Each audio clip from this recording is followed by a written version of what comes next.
Last Sunday we began a new series, a series in Exodus. We're looking at and talking about the journey to salvation. And you always know that you've preached good or bad, one way or the other. When the second I leave the sanctuary and I say goodbye to you guys, I go in my office and my phone has already blown up. And I was like, this will be fun. So one of the blow-up texts was from one of the folks in our congregation who wrote me a text and said, hey, PK, I want to talk to you about that sermon. I said, that sounds great. So we made an appointment for Monday, and sat down with my friend and said, hey, tell me, what's the Lord speaking to you? What do you want to talk about from yesterday's message? And so my friend said to me, listen, the first point that you had for us, where you're talking about how the journey of salvation starts with knowing who your evil master is. Like being able to look at the things and the people or the concepts that we worship, the ones that we look at to give us satisfaction or salvation, security or significance that are not God. She said, I got no problem identifying my evil masters. And then my friend started to do it. So this is what I look to when I want to be satisfied. This is where I look when I want significance. If I want security, I go to this person. And when I am just really want to know that I am safe, then this is where I head. And my friend was able to look back at me and say, and I know every one of those masters is evil. That every one of those masters demands that I serve them until I die. Right? They just take and take and take instead of giving life. And then my friend said, and I can tell you. So she took the one about the thing she looked to for satisfaction and said, this thing has robbed me of my identity. I am no longer the person I am in Jesus Christ. I am what this thing says I am. And my purpose has gone from what the Lord gave me to the one and only thing that I think will give me satisfaction. And she said, and I don't have any hope. There is no sure and certain hope from this master. So, as a preacher, I'm sitting there going, you took it all in. You answered the questions. I'm like the happiest person ever. But I'm confused. So I said, okay, cool. You're having a great conversation with the Lord. Why are we meeting on Labor Day? And she said, because of the second one. I'm having a hard time with seeing the second part. I said, all right, cool, tell me more. And she said, here's the thing. I get it. I understand that the reality of salvation, like genuinely being saved in Jesus Christ, is saying, I choose to no longer serve evil masters. And I actually do make the choice, and boy is it a choice, to serve the good master. I said, but here's my hang up. If I'm going to do that, and let me just clarify, my friend is born again, baptized believer. Like, loves Jesus, has for decades. But my friend says, if I'm going to actually serve the Lord, he's going to be my one and only master, then I can only look to him for satisfaction. And I have to stop looking at my evil master for satisfaction. I said, yep, that's how this works. And she said, I don't want to. And I was like, I hear you. So why? She said, because I am so afraid that if I give up what I get from my evil master, that God won't give me something better. Right? She said, I know I get, it's a twisted version of satisfaction, but I get something from this evil master. I don't know that I trust that God is going to honestly satisfy me as well as my evil master. At which point, my friend promptly turned red because she realized she was talking to the preacher. And all I could think was, that's the best place to be. Right? See, friends, here's the deal. If you left last Sunday inspired to have lunch, then you didn't think about this at all. Walked away and went, that was a lovely sermon, lovely, lovely points. I'm so glad I serve the good master. And at no point did you stop and go, wait a minute. If I actually serve only the Lord, I genuinely have to give up the evil masters. But if you thought about that for half a second, then you ought to be where my friend is. You should be at the place going, all right, I know they're evil, but I get something from them. Am I sure that it's worth it to follow the good master? Guys, that's an important question to ask. I think it's a question that is really significant on the journey to salvation. It's a question you should ask the very first time you say yes to Jesus. And it's a question we probably should continue to ask every single time he says, you're serving an evil master. Come back to serving me. And guys, the Lord knows it. Our Father knows that you and I need to know who he is, if in fact we are going to make the shift in who we serve. And he's always known it. That's why Exodus 2 declares what God's going to do for the whole book of Exodus. The end of Exodus chapter 2, and we're skipping a lot here today. We've skipped 40 years of Moses leaving Egypt. He's coming back. God's just about to start doing something pretty cool, or he's about to call Moses' name from the burning bush. But Exodus 2 ends by saying that God heard the groaning of the Israelites, and he looked on them, and the literal rendering says he revealed himself to them. That's pretty cool. Because what it does not say is God looked at the Israelites and he jumped in and saved them. It says God looked at the Israelites and he said, step one, if you're actually going to change who you serve, is I'm going to show you who I am. Guys, that's the entire book of Exodus. I would argue that's the entire Bible. that is what our God is always doing, always revealing himself, always saying, I'm going to show you my ways and my will. I'm going to show you my hope and my heart. So that the more we see him, the more we come to the place when the decision point is there, that we're able to say, Lord, I actually believe you really are a good master.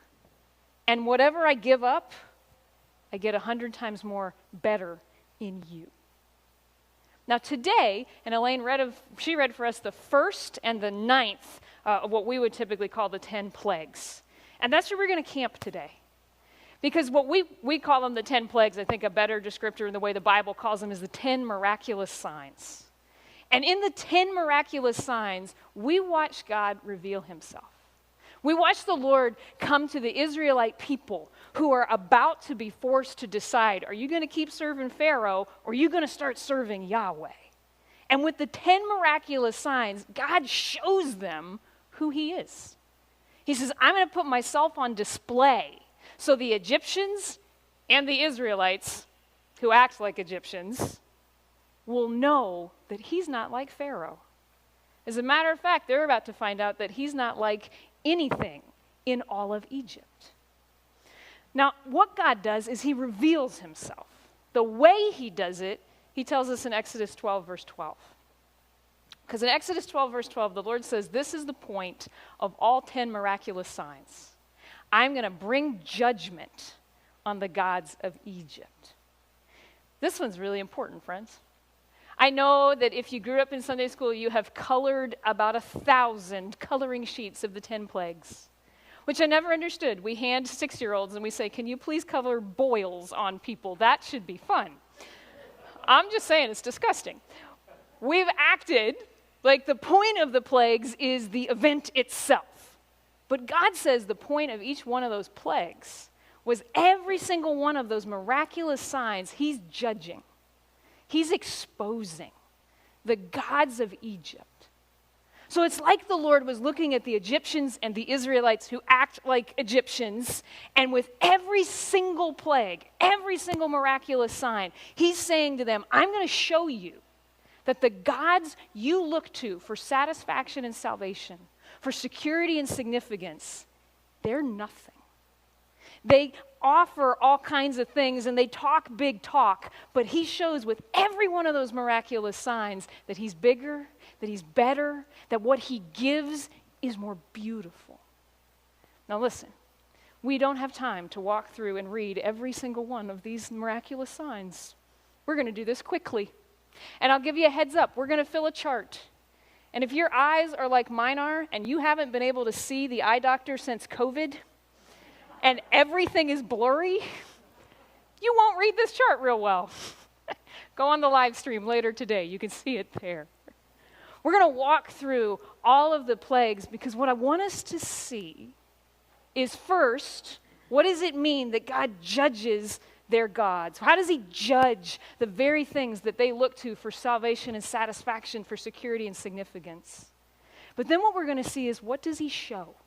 Because he tells us in Exodus. He says, this is why I'm doing it. This is what I want you to see about me. But first, what we have to see is that the gods we serve are nothing. Now, to understand this, you got to understand just a little bit about Egypt. So go back in time. Those of you who are in school right now, you're already there. Everybody that hasn't been in school for a few decades, let me remind you of what you learned about Egypt. One of those things is that the Egyptian religious worldview was what we would call a pantheistic, which in layman's terms means that they looked at everything and said everything is divine. A god is the tree, and the tree is a god, right? Everything. So when they looked at the natural world order, they didn't just see the Nile River. They saw Hapi. I'm totally making up these names, by the way. Not the names, just pronunciation. They saw Hapi, the god of the Nile, right? So in an Egyptian understanding, it's not just the river, it is itself the god.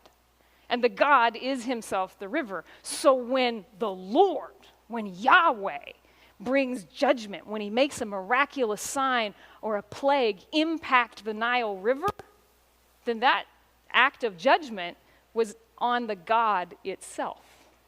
That's an important little piece here, friends. You see, the Nile River, which is the very first plague, is in fact a god, and that god was responsible for making the Nile River flood every year, which meant if the Nile River didn't flood, then you couldn't plant. And if you couldn't plant, then you didn't have an economy. And if you didn't have an economy, then you didn't have power. So if you were looking for security in Egypt, you better worship the god of the Nile, because you needed him on your side if your family and your community and your country was going to have a strong economy. The second plague, you remember it, it's the one about frogs. Right, little froggies appear everywhere. Moses goes out of his way to list. He's like, the frogs were in the kneading bowls, the frogs were in the oven, the frogs were on the beds, the frogs were everywhere.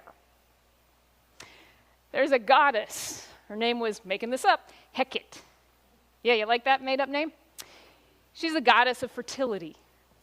And she was always associated with a frog. So if you wanted to get pregnant, then you needed to worship Hecate, the frog goddess. When women were going to have their children, when the birth pangs were coming, they would take an amulet that was a frog and put it around their neck because they were asking Hecate for salvation, saying, save me through this delivery process. If you wanted significance as a wife and a mom and you needed lots of children, then you worship Hecate because she's going to give you children. If you want the satisfaction of a family, guess who you worship? And you can keep going. Every single one of the miraculous signs deals with at least one, and a lot of them more than one, of the gods of Egypt. So the third plague, Moses takes dust from the earth and he throws it up, and all of a sudden there's these mosquitoes or fleas or something biting everyone in Egypt. Well, he just took Geb, the god of earth, and made him something you would hate. The fourth plague is where bugs swarm the entirety of Egypt, and people are nonstop trying to swat and kill them because they're eating them and they can't take it. Well, that's probably Khepri, who's the god of the sky. He was a bug. You know what his job was? He pushed the sun in their idea, right? In their religious understanding of the world. Khepri's job was to make the sun literally rise and set. Well, everybody's trying to swat him because they're swarming the earth. Hathor was a cow goddess, the goddess of sex and music and pleasure. She's who you worshipped if you want to be delighted and satisfied and have happiness. Sekhmet, goddess of healing. Guess what you worship him for or her for? Seth is the god of storms. You had to worship Seth if you wanted control of what ought to be uncontrollable. Osiris is the god of the harvest, Ra, the god of the sun. Every one of them impacted by the miraculous signs. But the point that I want you to get right now is every one of these gods, plus a whole bunch more, they had a lot to choose from, were who you would worship. It's who you served. It's who you came under the control and authority of for salvation or satisfaction, for significance or security. You get it? Now, some of you are glazing over right now because you're going, I didn't really care for when they taught me this in second grade. It's boring now. That's cool. Because it's not like we worship Hapi, the god of the Nile, right? We don't live in Egypt. And I don't think any of us worship the god of the Susquehanna. I really don't think we look at that bad boy and think it's going to give us life. A third eye, maybe, but not life. But that's okay, because we worship all kinds of other things, right? Now, I don't worship a river thinking that's where my security is going to come, but I might worship or serve my 401k, because that's what's going to get me through someday when Social Security is no longer there. Well, that's just my age bracket, huh? I might worship a paycheck or my job. That's what makes me secure. And it's actually no different than worshiping Hapi, because I'm going to sacrifice for whatever I think will make me secure. I will do whatever is demanded of me to make sure that little God stays happy. I probably am not going to worship Khepri, the god of the sky. There is nothing within me that believes there's a bug that pushes the sun and causes it to rise or to set. But there's other things in my world I look at, and the sun rises or falls on that. Maybe it's a person. And there's this person in your life that if you feel like, boy, if they were no longer there, the sun would never rise again. Or it's a hobby. That's what you live for. It's what gets you through the day. Some of us, if we're honest, it's an addiction. That's what'll get you through today. You live for it till you can get home at night and you can binge watch the TV, or you can drink the alcohol, or do whatever it is. Amazon, like Amazon Prime shows up literally every day. Whatever it is, you have some other version, some evil master that you're looking at because it's the reason that the sun rises and sets in your world. We don't have time, friends, but we could fill every single one of these, right? I don't worship a cow goddess to make me happy and have pleasure and delight, but I have other things in my world that I hold on to, like they're the most satisfying things. You ever watch people, sports fanatics at an arena, pre-COVID? Yeah, they get so happy and they're so excited and they're cheering. This is the most important thing in the world. And then they can barely show up to church on Sunday and they have never cheered for Jesus like that. There's all kinds of things in our world that we look at to give us light or our daily bread. You get the point? So what does God do? The 10 miraculous signs, where he said what he was going to do was judge these gods. He does things that are incredibly drastic, friends. He kills them. You ever notice that? So, Hapi, god of the Nile. Plague number 1, we had Elaine read it for us, is God turns the Nile River to blood. Now, I don't know what happened to it, but something turns it so red that the whole ecosystem is destroyed. Everything in it dies, and the place just smells of dead fish. He kills Hapi. What about Hecate? Goddess of fertility, the frogs. I think it's on purpose that Moses points out that those frogs fill everything, including beds. Now, forgive me for a moment, but I'm just saying, just the goddess of fertility, and it just doesn't occur to me that having frogs fill your bed was much of a turn-on for too many people. I bet that stopped the fertility. And in the end of plague number 2, Pharaoh comes to Moses and says, get rid of the frogs. So Moses prays, Lord, take them away. And they die. Hecate is dead. Her corpse is all over the place. And we're told again, the land fills with a stench. Right? It takes the earth and throws it, and all of a sudden everybody's covered with fleas and they're hating the god that they worshiped. When we talk about the cow goddess, all the livestock begins to get sick. When you talk about the god of healing, everybody gets boils and no one can heal it. By the last one, Well, you can keep going. God makes a storm that outdoes anything Seth has ever produced. He eats Osiris. He sends locusts that eat that year's harvest, and he totally kills the sun for 3 solid days. In every one of these miraculous signs, friends, the Lord exposes those gods, the things that the people had looked at for satisfaction and salvation and security and significance, and he exposes them as nothing. He says, they can't give you what they promised. And I am bigger. I can do better than whatever they could do. I bet the Lord's done that in your life at some point. When he killed your God. When there was this thing or this person that you looked to for security, and then suddenly it wasn't there anymore. Or this title or piece of your life, this experience that was what you looked to for significance, and it was taken away. He killed your God. The thing you look to make you safe, or the thing that has always up to this point brought satisfaction, and now it just doesn't. Sometimes, friends, he kills our gods. And here's the thing that really hurts. I mean, imagine just for 1 second that you were, in fact, a woman who desperately wanted to get pregnant. You desperately wanted to conceive because that was how you were going to find significance. You tied it all up in whether or not you could have children. And God kills the frog. Or you're about to give birth and you're terrified and you wanted to be saved through that, and God kills the frog. That would hurt. It hurts when he does it for you and I. But he never, ever causes pain without a purpose. He didn't kill those gods for no purpose. He doesn't kill yours or mine. He doesn't expose them as what is lacking, what cannot provide for no purpose. He does it to show us who he is. And we don't even have to guess what he was going to show us, because he told us.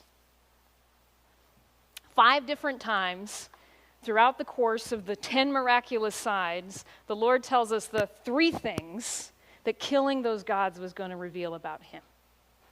Now, I highlighted them for you here, and you'll notice I put them in a kind of a funky order because this is a really, really cool stylistic device that authors use, and certainly our Old Testament authors used. If Alex Trebek asks you, it's called a chiasm. Ooh, that's fancy.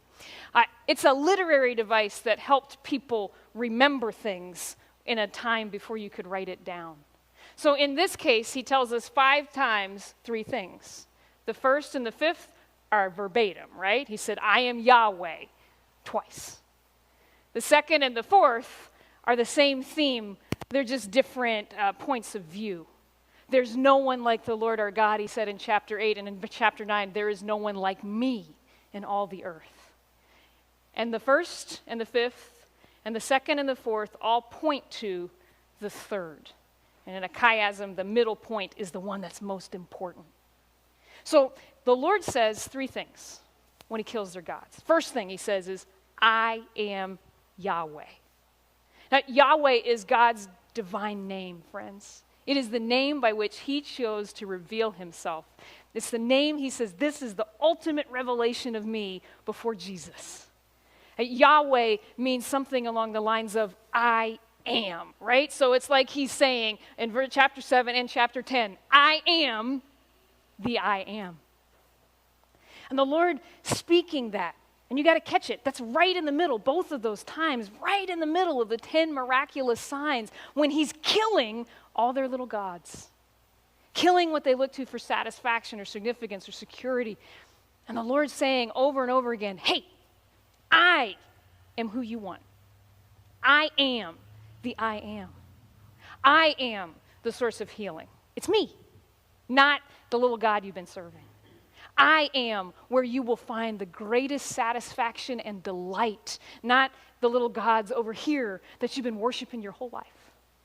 I am the one who ultimately is in control, and I am the one who gives life and who gives light. I'm the I am. Friends, sometimes God has to kill our little g gods So we'll hear him. We'll hear him whisper, I'm the one you've always been looking for. And then he says, not only am I the I am, but there's no one like me. None. Let me back us up one slide. Did you notice there's a lot of them up there? That's a long list of gods. And every one of them is in charge of some itty-bitty little section of your life, right? There's a God that's going to keep you safe and a God that's going to heal you, and there's a God that's in control of the storms. When they hit your life, there's a God who's going to let there be bread for tomorrow. There's a God for everything. But the Lord says, I am not like any of them. Because I, who am the I am all sufficient. I am the only God, who is sovereign, who is master over literally every part of your life. Friends, sometimes I think we have a hard time believing this. My friend, who we started today off talking about, that's really what her struggle is. She says, I believe that he can save me, like take my sins. I believe one day he'll bring me to glory. I think he's in charge of protecting me. I just don't know that he can satisfy me. Right? This part of me. I don't think he's God of that. But your God is going out of his way over and over again to say, there is no God like me. There's no God who loves like me. There's no God who saves like me. There's no God who is over everything like me. And here's the last thing, and it's the crux. It's the main point. It's what the arrow points to. I, the Lord, am in this land. You know, after God kills all our little g gods, he's still there. He was still there that day. He was still there for the Egyptians and the Israelites. When he killed their gods, he was still the I am, who nobody is like, who is right there. And he still is for you and me. So friends, that means that if the Lord takes away the things that you and I look at, that we see as the reason we get up in the morning, the reason the sun rises and sets, what's going to get me through this day.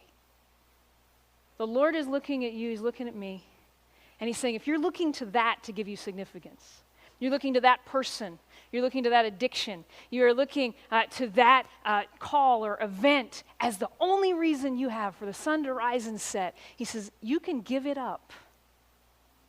Because I'm the I am, who is unlike whatever that little God is, and I have and forever will be right there. I am the one who will bring you through this day. That's the hope of the gospel. That every one of your little g gods can die. You can give them all up. Everything could be taken away, and you will still have the one who will get you through this day. Or if the Lord comes and says, I need to talk to you about how you're looking at something else to give you satisfaction. He says, I can kill that God because I am your delight. For every one of those, God is the ultimate I am. You know, this is what Jesus says, right? You read John's gospel, Jesus 7 times takes this idea and he says, I am the shepherd of the sheep. I'm the one who knows you by name. That means I'm the one that gives you significance. He says, I'm the door of the sheep. I'm the one that gives you ultimate welcome and acceptance and says, you can come to me. So if you are looking to be saved, I'm it.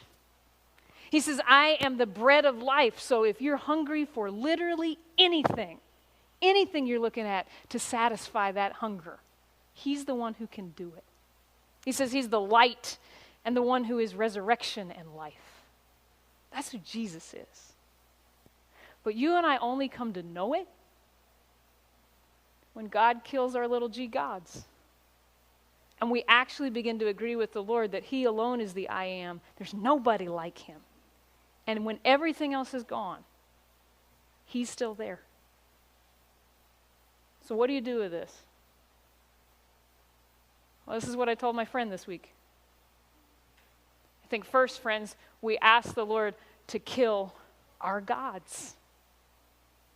That is a little bit painful. But the Lord will do something amazing if you and I will come to him and say, Lord, what are the things I'm looking to other than you? Kill them. Expose them. Judge them. Make me see that they are so much less than you. But then when he begins that process, join him in it. And when the Lord shows you, I'm looking for satisfaction in something other than you, join him in killing whatever that is. Whatever it takes for you to let go of that. And then ask him to show you that he's there when the gods are dead. Ask him to show you that he is the I am. That he's unlike that little g God. And that he who will always be there is worth more. Because what he gives is bigger and better and more beautiful. Let's pray together this morning. This morning, if you are ready to come before your Savior, he invites you to come and ask him to kill the little g gods in your life. That the Lord would show you what they are. And then ask him to show you that he is still there.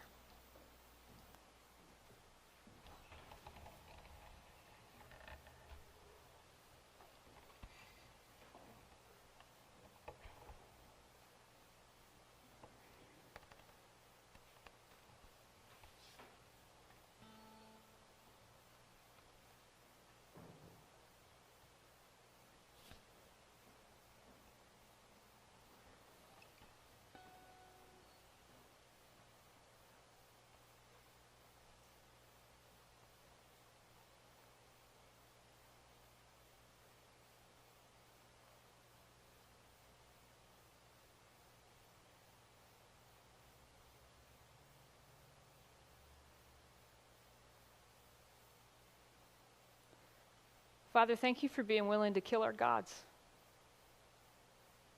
And I pray for myself, I pray for each person here today that you would continue to do what you did in Exodus, that you'd show us the things that we worship that are less than you, that you'd expose them for what they are. And God, even though that is painful, on the other side, may we come to know who you are, to know the I am who is our delight, the I am who is our healer, the I am who is the one who calls us by name. Thanks for loving us, Lord. We pray these things in your name, and all God's people said.